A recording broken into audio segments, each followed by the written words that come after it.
Hi friends, welcome back to our channel. ഇന്ന് നമുക്ക് tasty ആയിട്ടൊരു തക്കാളി രസം ഉണ്ടാക്കിയാലോ? അതിൻ്റെ ഇൻഗ്രീഡിയൻസ് എന്തൊക്കെയാണെന്ന് നമുക്ക് നോക്കാം.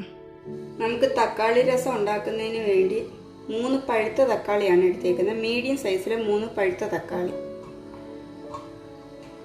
പിന്നീട് ഒരു 8 അല്ലി വെളുത്തുള്ളി എടുത്തു വെച്ചിട്ടുണ്ട്. കുറച്ച് വലിയ വെളുത്തുള്ളിയാണ് 8 അല്ലി വെളുത്തുള്ളി.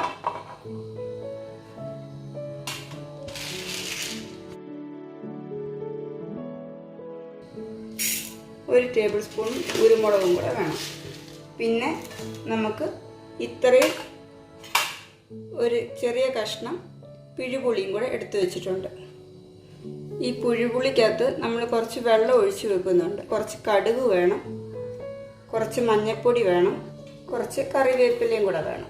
ഇത്രയും സാധനങ്ങൾ നമുക്ക് ആവശ്യമായിട്ടുണ്ട്. ഇനി നമുക്ക് അടുത്തതായിട്ട് ഈ തക്കാളി ചെറുതായിട്ട് കനം കുറച്ച് അരിഞ്ഞെടുക്കാം.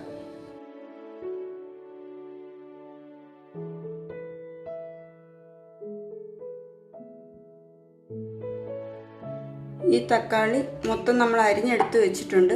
ഇനി നമുക്കിതൊരു പാത്രത്തിലേക്ക് മാറ്റി വെക്കാം.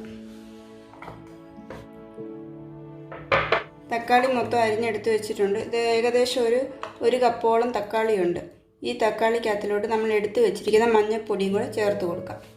ഇപ്പോൾ നമ്മൾ ഈ തക്കാളിക്കകത്തിലോട്ട് നമ്മൾ എടുത്ത് വെച്ചിരിക്കുന്ന ഒരു 1/4 ടീസ്പൂണ് മഞ്ഞൾപ്പൊടിയുണ്ട്, അത് ചേർത്ത് കൊടുക്കുന്നുണ്ട്. ഇനി നമുക്ക് ഇതേപോലെ ഒരു ഇടിയോറിലെടുത്ത് ഇതിന് ശേഷം നമുക്ക് എടുത്തിരിക്കുന്ന കുരുമുളക് ചതച്ചെടുക്കാം. ഇങ്ങനത്തെ ഒരു ഇടിയോറിലില്ലെങ്കിൽ കുഴപ്പമില്ല. നമ്മുടെ മിക്സിയുടെ ജാറിനകത്തിട്ട് ഒന്ന് ചെറുതായിട്ട് ക്രഷ് ചെയ്തെടുത്താലും മതി. ഇടിയോറിലാകുമ്പം കൂടുതൽ അങ്ങ് പൊടിഞ്ഞു പോകാതിരിക്കും. അതുകൊണ്ട് മാത്രമാണ് ഇങ്ങനെ ഒരു ഇടിയോറിലെടുത്ത് പൊടിച്ചേക്കുന്നത്. ഈ കുരുമുളക് നമുക്ക് കുറേശ്ശെ ഇട്ട് പൊടിച്ചെടുക്കാം.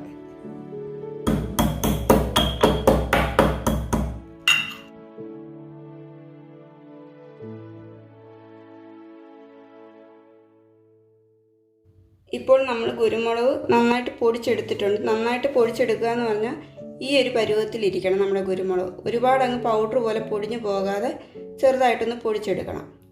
തരി കിടക്കണം ഇതിനകത്ത്. മിക്സിക്കകത്തിട്ട് പൊടിച്ചാലും മതി. അങ്ങ് ഒരുപാട് പൗഡർ പോലെ പൊടിഞ്ഞു പോകാതിരുന്നാൽ മാത്രം മതി. ഇനി നമുക്ക് ഈ പൊടിച്ച കുരുമുളക് മറ്റൊരു പാത്രത്തിലേക്ക് മാറ്റി വെക്കാം. ഇത് ഏകദേശം ഒരു 1.25 ടേബിൾ സ്പൂണോളം ഉണ്ടാവും ഈ പൊടിച്ച് കഴിയുമ്പോൾ. ഇനി നമുക്ക് അടുത്തതായിട്ട് ഈ എടുത്തു വെച്ചിരുന്ന വെളുത്തുള്ളിയും കൂടെ ഇതേപോലെ ചതച്ചെടുക്കാം. ഇപ്പോൾ നമ്മൾ വെളുത്തുള്ളിയും ഇതേപോലെ ചെറുതായിട്ട് ചതച്ചെടുത്ത് വെച്ചിട്ടുണ്ട്. ഇനി നമുക്ക് അടുത്തതായിട്ട് പാചകം ചെയ്യാൻ തുടങ്ങാം. ഇപ്പോൾ നമ്മൾ സ്റ്റൗ ഓൺ ചെയ്തതിന് ശേഷം ഒരു പാത്രം അടുപ്പത്ത് വെച്ചിട്ടുണ്ട്. ഇപ്പോൾ പാത്രം നന്നായിട്ട് ചൂടായി വന്നിട്ടുണ്ട്. ഈ സമയത്ത് എണ്ണ ഒഴിച്ചു കൊടുക്കാം.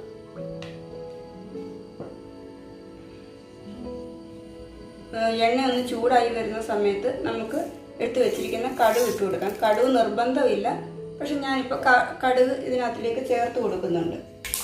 ഇപ്പോൾ നമ്മൾ ഇട്ട് കൊടുത്ത കടുക് നന്നായിട്ട് പൊട്ടി വന്നിട്ടുണ്ട്. ഈ സമയത്ത് തീ ഒന്ന് കുറച്ച് വെച്ചാൽ നന്നായിരിക്കും.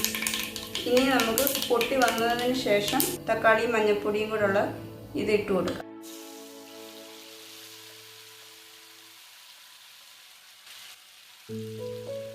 ഇനി നമുക്ക് ഈ തക്കാളി നന്നായിട്ട് വഴറ്റി കൊടുക്കാം.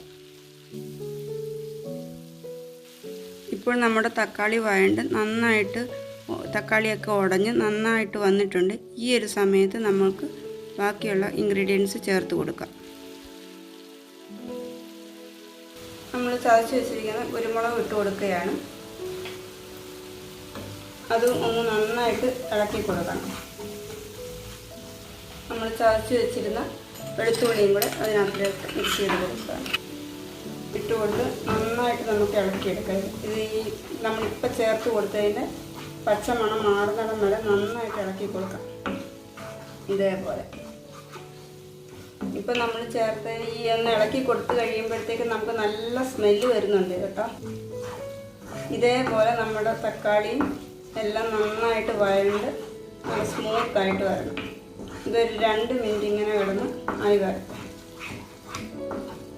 ഇനി നമുക്ക് കുറച്ച് ഉപ്പ് ചേർത്ത് കൊടുക്കാം.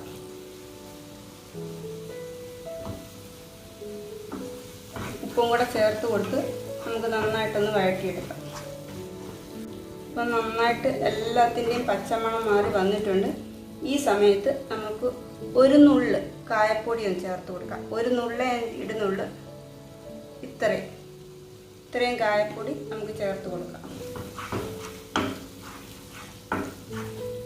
കായപ്പൊടിയും കൂടെ ചേർത്ത് നന്നായിട്ട് വഴറ്റിയെടുക്കാം.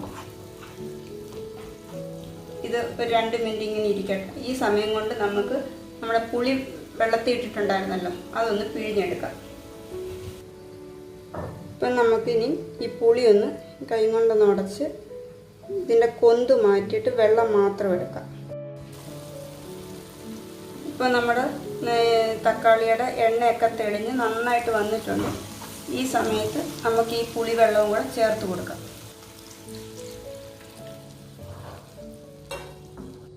പുളിവെള്ളം ചേർത്ത് ഒന്ന് തിളയ്ക്കട്ടെ.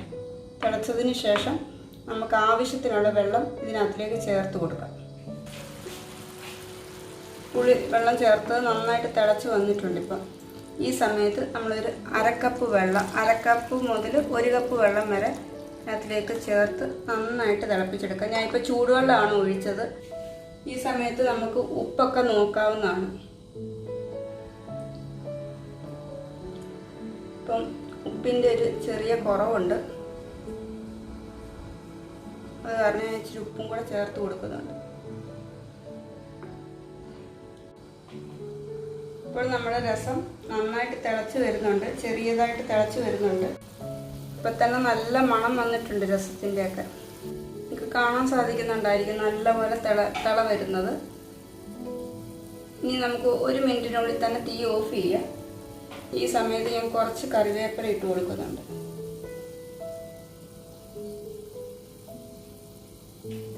കറിവേപ്പിലയും കൂടി ഇട്ട് കൊടുത്ത് നന്നായിട്ടൊന്ന് ഇളക്കി കൊടുത്ത് അപ്പം നമ്മുടെ രസം റെഡിയായി വന്നിട്ടുണ്ട്. ഇനി നമുക്ക് തീ ഓഫ് ചെയ്യാം. വളരെ പെട്ടെന്നും ടേസ്റ്റി ആയിട്ട് ഉണ്ടാക്കാവുന്ന ഒരു രസത്തിൻ്റെ റെസിപ്പിയാണിത്. നിങ്ങളെല്ലാവരും ഇതൊന്ന് ട്രൈ ചെയ്ത് നോക്കി ഇതിൻ്റെ ഫീഡ്ബാക്ക് അറിയിക്കാൻ മറക്കല്ലേ. Thanks for watching.